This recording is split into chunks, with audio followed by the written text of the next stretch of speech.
Kaya harvest time. Yun. Napasubo na tong 4x4 natin. Habang hindi na bibili, di pakinabangan muna natin.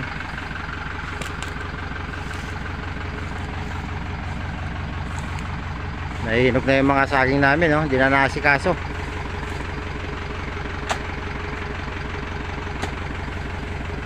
Wala nang panahong magbukid, kulang sa kasama.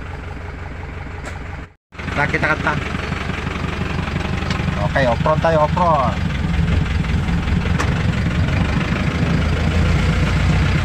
Matagal lang hindi napasok to kasi nabenta nung yung unang 4x4 natin. May kagagawa lang naman, kaya ngayon mali. Ay, puso, susop.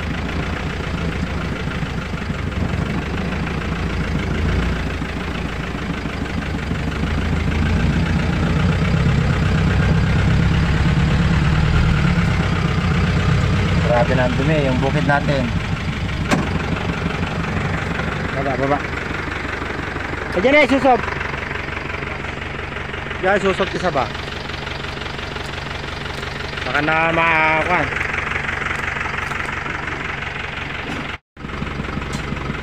Yun. Nahulog. Alam na tayo supay. Yan, kadami nating na-harvest. Mas maganda pa nga itong saging na tanim na kaysa mais. Walang puhunan. Pagod lang ang puhunan dito. Lalaki ng mga bulas nila Ito mga sales namin dito baka abot na ng mga 3,000 to. Mahal lang saging ngayon Ito yung bukid natin na tinatanaman natin dati ng mais. Medyo tinigilan natin yung mais kasi kalaki ng puhunan. Yung 1 hektarya magpupunan ka ng 50,000 tapos ma-harvest mo pang 60,000 lang ay wala. Luging-lugi. Pero kailangan matamnan na yung iba rito. Meron pa tayong mga kamoting kahoy doon. Baka pwede na yung laman ng kahoy. Ate Pebrad, pwede pa atin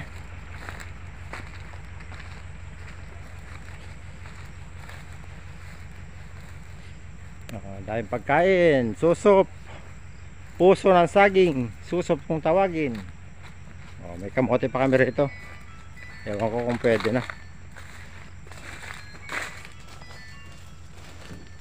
Ayun malalaki na sila. Hello po. Hello.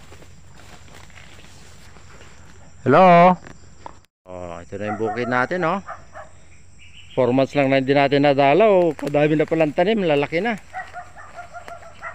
Maganda rito sa bandang babaksi. Niramanandan. Ayun na yung pinarod na. Meron na raw mga kapitbahay na tumikim. Talagang taghirap na talaga Ultimo yung kamoting kahoy na kadali-daling itanim, hindi man lang sila makapagtanim.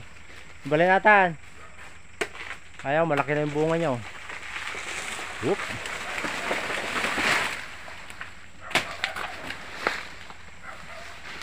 Tinikman na nila yung tanim natin. Yan talaga pagka walang tanim yung kapitbahay, siyempre hihingi din sila. Okay lang basta pangkain, wag lang pangbenta. Pero pag pangbenta ibang usapan na yan. Ay suso peniping.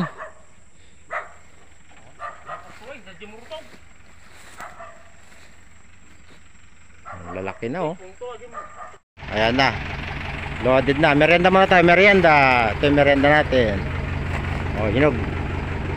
Matamis yung hinog sa puno kaso mag-ingat ka lang kasi may mga ukod kuminsan to Ayun sobra kaya kunin natin yung half ripe lang, half ripe.